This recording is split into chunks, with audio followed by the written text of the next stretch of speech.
اعوذ باللہ من الشیطان الرجیم بسم اللہ الرحمن الرحیم الحمد للہ رب العالمین والصلاة والسلام علی اشرف الانبیاء والمرسلین وآلہ الطیبین الطاہرین اعوذ باللہ من الشیطان الرجیم وأوفوا بعہد اللہ اذا عاہدتم ولا تنقضوا الأيمان بعد توكيدها وقد جعلتم الله عليكم كفيلا إن الله يعلم ما تفعلون۔ سورة النحل آیت 91۔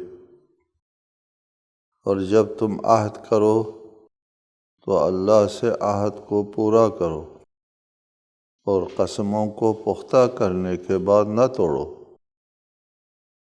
جب کہ تم اللہ کو اپنا ضامن بنا چکے ہو۔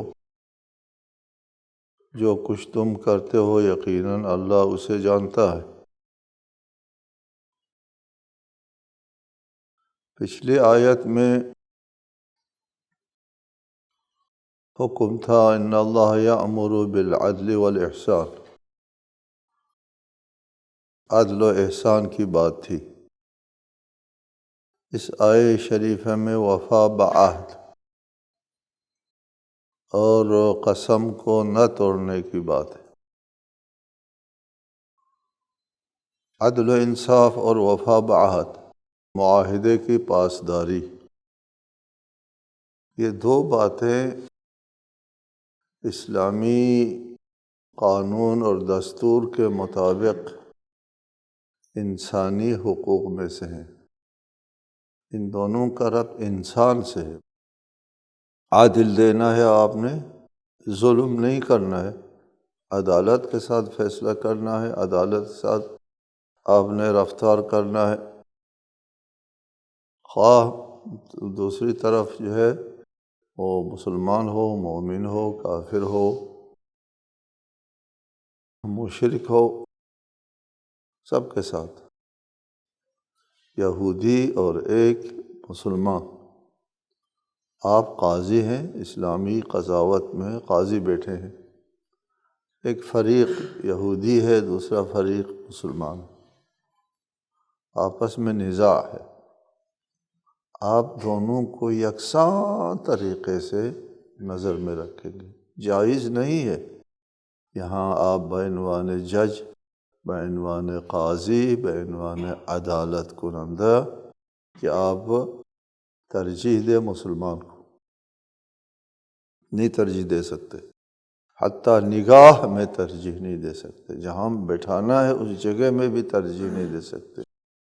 مساویانہ طور پر دونوں کی طرف نگاہ، مساویانہ طور پر دونوں کو ایک جگہ بٹھا دے، ایک جیسی جگہ بٹھائیں، اور دونوں کے ساتھ ایک جیسا رویہ اختیار کیا جائے۔ اور پھر اگر اس مسلمان کے پاس کوئی گواہ نہیں ہے، ثابت نہیں کر سکتا، تو آپ یہود کے بارے میں فیصلہ دیں گے۔ عدل ہے، آپ کے لیے جائز نہیں ہے مسلمان کو ترجیح دینا۔ یہ اسلامی حقوق، اسلامی نظام دستور میں یہ انسانی حقوق میں سے ہے، اس کا تعلق انسان سے ہے۔ سب کے ساتھ عدل کرنا ہے۔ بالکل اسی طرح وفا بعہد، جب آپ کا معاہدہ ہوتا ہے کسی کے ساتھ تو اس معاہدے کی پاسداری کرنا بھی اسلامی دستور میں ضروری اور واجب ہے، خلاف ورزی حرام ہے، گناہ ہے۔ کس کے ساتھ معاہدہ کیا تھا آپ نے؟ مشرکین کے ساتھ، جبکہ اسلام مشرکین کو نہیں تسلیم کرتے کسی مذہب کے طور پر، اہل کتاب کو تسلیم کرتا ہے اسلام بعنوان ایک مذہب اہل کتاب، اگرچہ محرف ہے، تحریف شدہ ہے۔ یہودی اور نصارہ، عیسائی، مجوسیوں کو بھی اہل کتاب سمجھتے ہیں۔ ان کے ہاں بھی ایک رسول آئے تھے اور کتاب نازل ہوئی تھی، بعد میں تحریف ہو گئی، مذہب مسخ ہو گئے، اور باتیں، لیکن ہے اس کا یہ اہل کتاب، ان کے مذہب کو، ان مذاہب کو اسلام بطور ایک مذہب تسلیم کرتا ہے، شرک کو نہیں، شرک کو بطور ایک مذہب تسلیم نہیں کرتا، اس کے اپنے جو احکام ہے، فرق ہے مذہب تسلیم کرنے اور نہ کرنے میں۔ اس کے باوجود جب مشرکین سے معاہدہ ہو جائے آپ کا، مسلمانوں کا، پھر بھی اس معاہدے کو آپ نہیں توڑ سکتے۔ یہ بھی ایک انسانی مسئلہ ہے، معاہدہ نہیں توڑ سکتے جب تک وہ نہ توڑے۔ مشرک کا کوئی قانون دستور ہوتا نہیں، وہ تو توڑ لیں گے لیکن آپ نہیں توڑ سکتے۔ حتیٰ کہ ایک مسئلہ ہے، وہ مسئلہ میرے خیال میں پہلے اس پر بحث ہو گئی ہے کہ اگر آپ کا معاہدہ ہے کسی مشرک کے ساتھ، کسی مشرک قوم و قبیلے کے ساتھ معاہدہ ہے، اس معاہدے میں یہ لکھا ہے کہ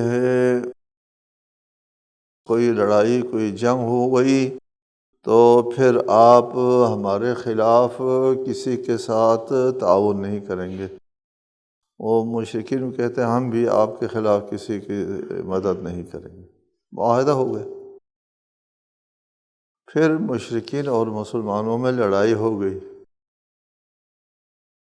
لڑائی ہو گئی مکے کے جو لوگ ہیں ان میں، مکے کے جو مسلمان لوگ ہیں ان کے ساتھ مشرکین کی لڑائی ہو گئی۔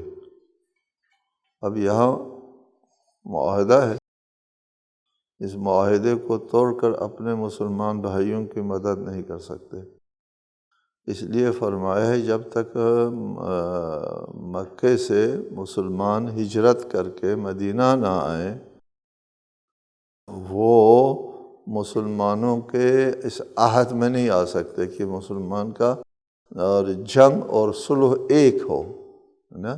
دنیا میں جہاں کہیں بھی مسلمان ہیں ان کے ساتھ جنگ اور صلح ایک ہے۔ مشرق میں کسی مسلمان کے ساتھ جنگ ہوتی ہے تو مغرب کے مسلمان کے ساتھ بھی جنگ ہے، اگر ادھر نہیں، کیوں نہیں؟ ہجرت نہیں کی، بلاد کفر میں ہے، ٹھیک ہے۔ قرآن میں صریح آیت ہے، قرآن میں صریح آیت ہے، ان کے ساتھ ولایت نہیں ہے آپ کا اور ان کے ساتھ کہ جنگ اور صلح ایک ہو، ہجرت جب تک ہجرت نہ کی ہو۔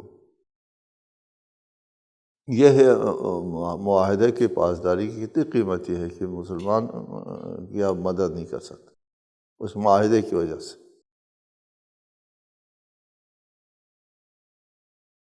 وَأَوْفُوا بِعَهْدِ اللَّهِ إِذَا عَاهَدتُّمْ، ایک ہے آپس کا معاہدہ ہے، اس کو بھی آپ نہیں توڑ سکتے، اور ایک اللہ کے ساتھ عہد کرتے ہیں آپ، بعہد اللہ، اللہ کے ساتھ عہد کرتے ہیں۔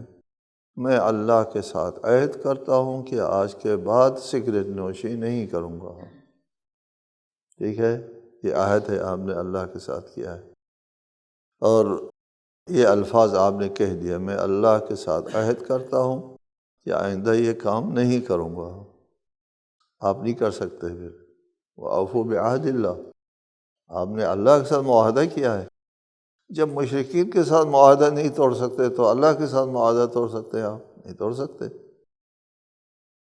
اذا عاہدتم، اگر تم نے اللہ کے ساتھ عہد کیا ہے تو اس عہد کو پورا کرو، اس کو نہ توڑو۔ اگر انسان اس عہد کو توڑتا ہے تو پھر اس کا کفارہ ہے۔ اسی طرح وَلَا تَنقُضُوا الْأَيْمَانَ بَعْدَ تَوْكِيدِهَا، اپنی قسموں کو بھی نہ توڑو، ایک عہد ہے اور ایک قسم ہے۔ اللہ کی قسم کہا ہے یا واللہ کہا ہے، باللہ کہا ہے کہ میں یہ کام نہیں کروں گا، کہ اگر جس چیز کی آپ قسم کھا رہے ہیں وہ امر راجح ہے تو وہ قسم صحیح ہوتی ہے، اور اگر وہ امر راجح نہیں ہے، مرجوح ہے یا حرام ہے تو وہ قسم ہوتی نہیں ہے۔ ٹھیک ہے جی، میں قسم کھاتا ہوں میں فلاں شخص کو سلام نہیں کروں گا، یہ امر راجح کے لیے آپ قسم کر رہے ہیں، یہ آپ کی قسم صحیح نہیں ہے۔ جب قسم کھاؤ تو قسم کا توڑنا بھی حرام ہے۔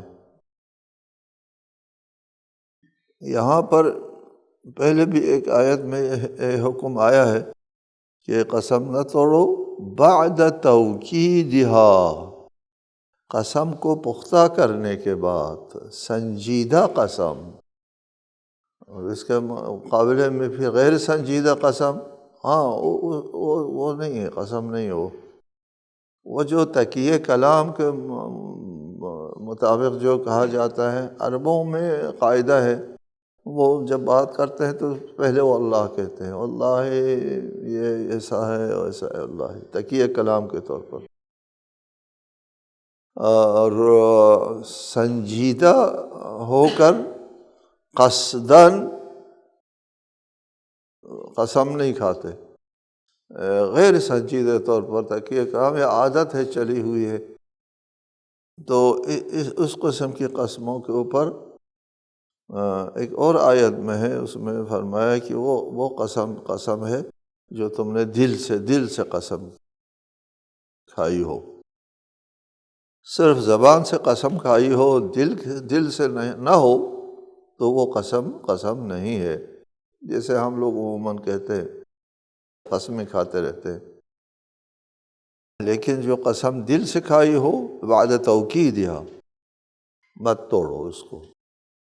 وَقَدْ جَعَلْتُمُ اللَّهَ عَلَيْكُمْ كَفِيلًا، کیسے توڑتے ہو؟ جب تم نے قسم کھا کر اللہ کو ضامن بنا دیا، یعنی قسم بخدا، یعنی خدا کی ضمانت ہے، اللہ کی کفالت ہے، اللہ کو بیچ میں رکھتے ہیں کہ میں یہ کام نہیں کروں گا۔ جب آپ نے درمیان میں اللہ کو رکھا ہے اور پھر اس کے بعد خلاف ورزی کرتا ہے تو بہت گستاخی ہے اللہ کی شان میں۔ مت کھاؤ قسم، اول تو قسم مت کھاؤ، یہ تاکید ہے، تمہارے اوپر واجبات بہت ہیں، محرمات بھی بہت ہیں، جو اللہ تعالیٰ کی طرف سے واجبات ہیں ان کو ادا کرنے کی کوشش کرو، مزید اپنے اوپر واجبات کا اضافہ نہ کرو قسمیں کھا کر اور عہد بہاد کر کے۔ یہ ہے نا، ہم اپنے ہاتھ سے اپنے اوپر ایک چیز کو ہم واجب کر رہے ہیں، نہ کرو یہ کام، نہ کرنے میں کوئی حرج نہیں ہے، اور کرنے کے بعد جو ہے توڑنے میں بڑا حرج ہے۔ نہ رکھو اللہ تعالیٰ کو بیچ میں، قسم کھانا اللہ کو بیچ میں رکھنا ہے نا، اللہ تعالیٰ کو بیچ میں نہ رکھو، ایسے کہہ دو میں نہیں کروں گا، کہہ دو، یہ اللہ کو درمیان میں رکھ کر کے آپ کہتے جو نہیں کروں گا، تو پھر اس کے بعد اس کو توڑ دیا، گناہ ہے، تم نے اللہ کو بیچ میں رکھا ہے، تو یہ بھی نہیں لحاظ رکھا اللہ تعالیٰ کا، یہ توڑ دی اس قسم کو۔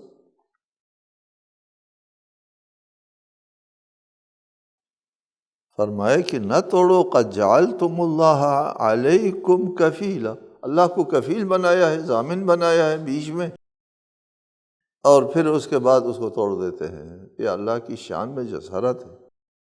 ان اللہ یعلم ما تفعلون، یہ اشارہ ہے کہ یہ سنگین، یہ عمل سنگین ہے، گناہ سنگین ہونے کی طرف اشارہ ہے، اللہ کو پتہ چلتا ہے تم کیا کرتے، یعنی اس جرم کے بارے میں اللہ یہ باخبر ہے، کہنا جو ہے وہ اس بات کی طرف اشارے کے لیے ہے کہ یہ جرم ہے، ٹھیک ٹھاک گناہ ہے، نہ کرو اس کو۔ وَلَا تَكُونُوا كَالَّتِي نَقَضَتْ غَزْلَهَا مِن بَعْدِ قُوَّةٍ أَنْكَاثًا تَتَّخِذُونَ أَيْمَانَكُمْ دَخَلًا بَيْنَكُمْ أَن تَكُونَ أُمَّةٌ هِيَ أَرْبَىٰ مِنْ أُمَّةٍ إِنَّمَا يَبْلُوكُمُ اللَّهُ بِهِ وَلَيُبَيِّنَنَّ لَكُمْ يَوْمَ الْقِيَامَةِ مَا كُنتُمْ فِيهِ تَخْتَلِفُونَ۔ وَلَا تَكُونُوا كَالَّتِي نَقَضَتْ غَزْلَهَا، اور تم اس عورت کی طرح نہ ہونا جس نے پوری طاقت سے سود کاٹنے کے بعد اسے تار تار کر ڈالا۔ تم اپنی قسموں کو آپس میں فساد کا ذریعہ بناتے ہو تاکہ ایک قوم دوسری قوم سے بڑھ جائے۔ اس بات کے ذریعے اللہ یقیناً تمہیں آزماتا ہے، اور قیامت کے دن تمہیں وہ بات کھول کر ضرور بتا دے گا جس میں تم اختلاف کرتے رہے۔ وَلَا تَكُونُوا كَالَّتِي نَقَضَتْ غَزْلَهَا مِن بَعْدِ قُوَّةٍ أَنْكَاثًا،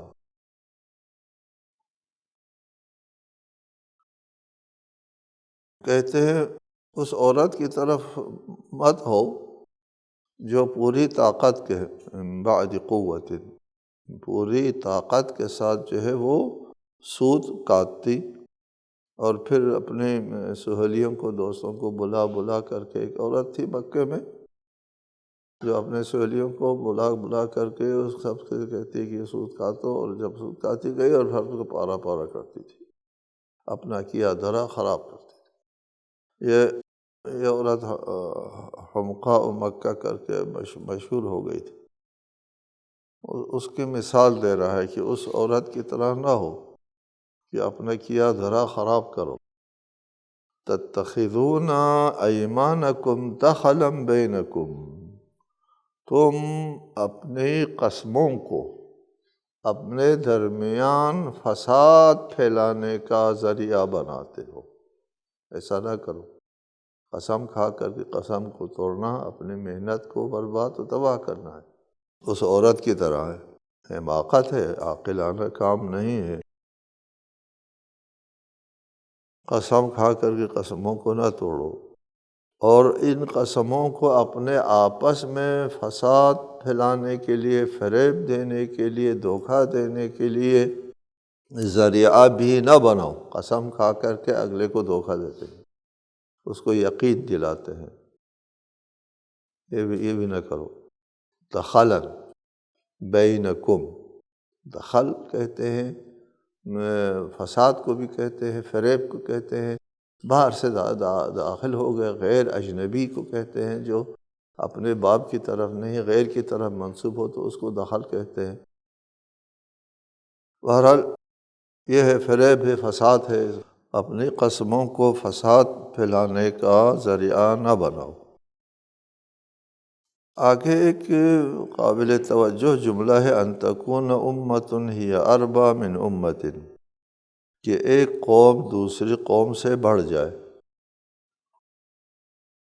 کہ ایک فرقہ دوسرے فرقے سے بالاتر ہو جائے، ایک گروہ دوسرے گروہ کے اوپر جو ہے وہ غالب آ جائے۔ یہ سچ اور صحیح ثابت کرنے اور دوسرے کو غلط ثابت کرنے کے لیے جھوٹی قسمیں اور فریب کاری، الزام، بہتان تراشی سے کام نہ لیا کرو۔ یہ عام ہے ہمارے یہاں، اس قسم کا کام بہت ہوتا ہے۔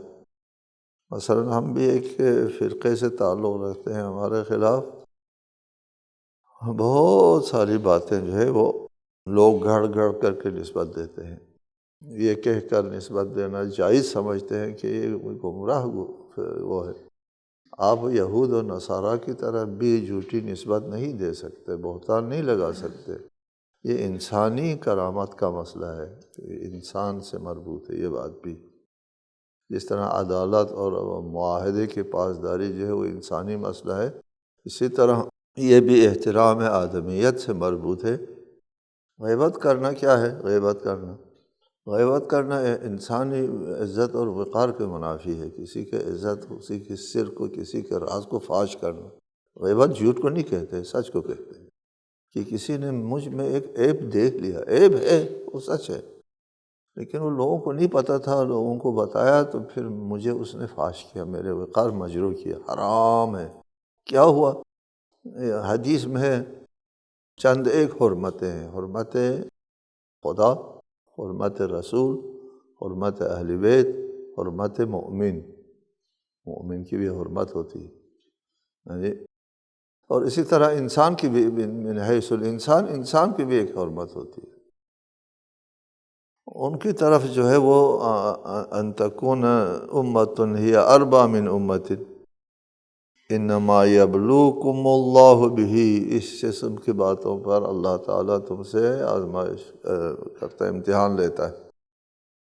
تو کسی قوم کو، فرد کو، مذہب کو، فرقے کو زیر کرنے کے لیے، اب اپنے آپ کو بالادست کرنے یا حق ثابت کرنے کے لیے ایسا نہ کرو، جائز نہیں ہے۔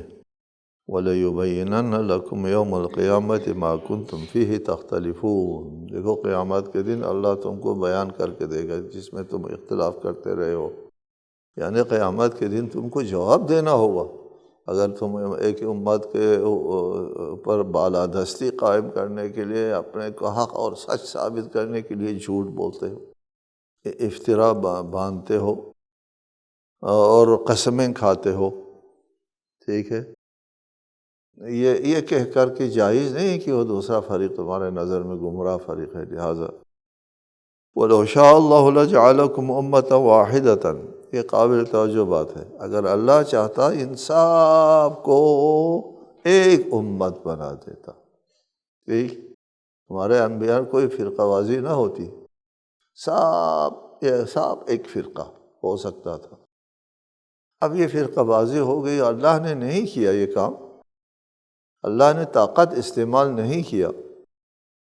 وَلَوْ شَاءَ اللَّهُ لَجَعَلَكُمْ أُمَّةً وَاحِدَةً، اگر اللہ چاہتا تو یہ فرقے نہ وجود میں نہ آتے، اور جھگڑا وگڑا بھی نہ ہوتا، فساد وساد نہ ہوتا، ایک دوسرے کو اونچا نیچے دکھانے کی نوبت نہ آتی، سب ایک امت ہو جاتا۔ وہ اس صورت میں ہوتا جب اللہ تعالیٰ جبر چلاتا، طاقت استعمال کرتا۔ اللہ جب طاقت استعمال نہیں کرتا ہے تو تم کیوں طاقت استعمال کرتے ہو؟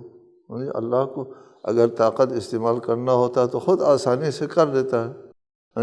تم جیسے گئے گزرے ناپاک لوگوں کی طاقت کی کیا ضرورت ہے اللہ تعالیٰ کو اپنے دین کے لیے؟ ٹھیک ہے، دیکھو قابل توجہ آیت ہے، وَلَوْ شَاءَ اللَّهُ لَجَعَلَكُمْ أُمَّةً وَاحِدَةً، اگر اللہ چاہتا تو اللہ سب کو ایک فرقے میں لے آتا، طاقت استعمال کرتا۔ جب اللہ طاقت استعمال نہیں کرتا ہے تو تم کون ہوتے ہو طاقت استعمال کرنے والے؟ وَلَكِنْ يُضِلُّ مَن يَشَاءُ وَيَهْدِي مَن يَشَاءُ، لیکن اللہ نے سب کو ایک امت نہیں کیا، ان کو اپنے حالت پر چھوڑ دیا، راہ دکھانے کے بعد، راستہ دکھانے کے بعد ان کو اپنے حالت پر چھوڑ دیا، ان کو خود مختار چھوڑ دیا، اپنے انتخاب اور اختیار میں آزاد چھوڑ دیا، ٹھیک ہے۔ اس سلسلے میں اس کا نتیجہ یہ ہوتا ہے، آزادی کا نتیجہ یہ ہوتا ہے، جبر نہ کرنے، طاقت استعمال نہ کرنے کا نتیجہ یہ ہوتا ہے کچھ لوگ گمراہ ہو جاتے ہیں، کچھ لوگ ہدایت میں آ جاتے ہیں، یہ خود بخود ہو جاتا ہے لیکن اس کو اللہ تعالیٰ اپنی طرف نسبت دیتا ہے۔ یضل من یشاء، اللہ جس کو چاہتا ہے گمراہ کرتا ہے اور جس کو چاہتا ہے ہدایت دیتا ہے۔ بارہا بتایا آپ کو کہ اللہ تعالیٰ جو ہے جس کو چاہتا ہے گمراہ کر دیتا ہے۔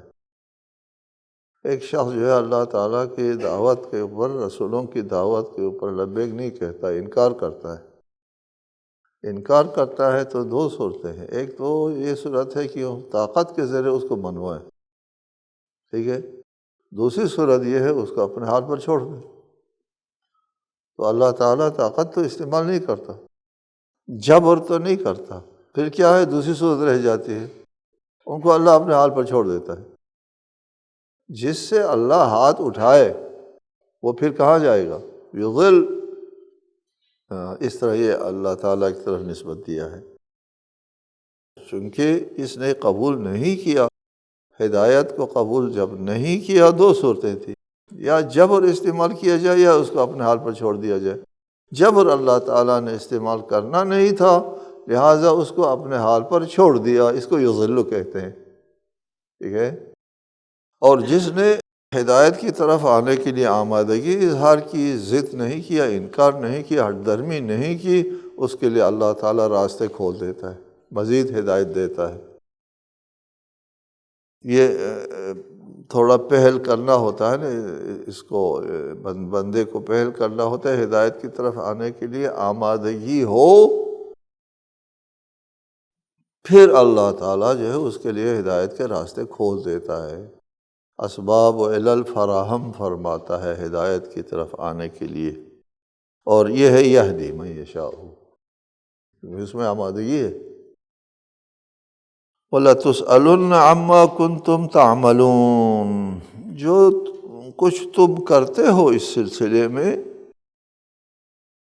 اس کو اللہ تعالیٰ قیامت کے دن اس کے بارے میں تم سے سوال ہوگا، پوچھا جائے گا۔ یہ قابل سوال ہے، یہ جرم ہے، گناہ ہے، کسی کو اپنی طرف لانے کے لیے طاقت استعمال کرنا جائز نہیں ہے، اللہ کی شریعت میں نہیں ہے، تم اپنی شریعت میں جناب ذرا سا اختلاف ہو تو اس کو آپ زندہ رہنے کی بھی اجازت نہیں دیتے۔ وجہ کیا ہے؟ آپ کے ساتھ اختلاف۔ وَلَا تَتَّخِذُوا أَيْمَانَكُمْ دَخَلًا بَيْنَكُمْ فَتَزِلَّ قَدَمٌ بَعْدَ ثُبُوتِهَا وَتَذُوقُوا السُّوءَ بِمَا صَدَدتُّمْ عَنْ سَبِيلِ اللَّهِ وَلَكُمْ عَذَابٌ عَظِيمٌ۔ اور تم اپنی قسموں کو اپنے درمیان فساد کا ذریعہ نہ بناؤ کہ قدم جم جانے کے بعد اکھڑ جائیں، اور راہ خدا سے روکنے کی پاداش میں تمہیں عذاب چکھنا پڑے، اور ایسا کیا تو تمہارے لیے بڑا عذاب ہے۔ یہ بھی قابل توجہ ہے۔ وَلَا تَتَّخِذُوا أَيْمَانَكُمْ دَخَلًا بَيْنَكُمْ، تم اپنی قسموں کو اپنے درمیان میں فساد کا ذریعہ نہ بناؤ۔ اگر تم نے قسم کھا کر کے درمیان میں فساد ڈال دیا تو جو غیر مسلم لوگ ہیں یا جو لوگ تازہ مسلمان ہو گئے ہیں، جو اسلام کی حقانیت سے ابھی پوری طرح آگاہ نہیں ہے، فَتَزِلَّ قَدَمٌ بَعْدَ ثُبُوتِهَا، وہ مرتد ہو جائے گا اسلام چھوڑ کے۔ یہ اسلام ہے، یہ اسلام چھوڑ کے چلا جائے گا اگر تم نے اس قسم کی قسمیں کھا کر کے آپس میں فساد پھیلایا۔ تو دین میں تم اپنے دین کو، مذہب کو بدنام کرو گے، اور لوگ جو ہے وہ اس مذہب کو چھوڑ چھاڑ کے چلے جاؤ گے، پر پھر تمہارے اوپر یہ اس کا گناہ آئے گا کہ اس کے گمراہ ہونے کا، اس کو راہ راست سے دور کرنے کا گناہ تمہارے سر پہ آئے گا۔ السلام علیکم ورحمۃ اللہ وبرکاتہ۔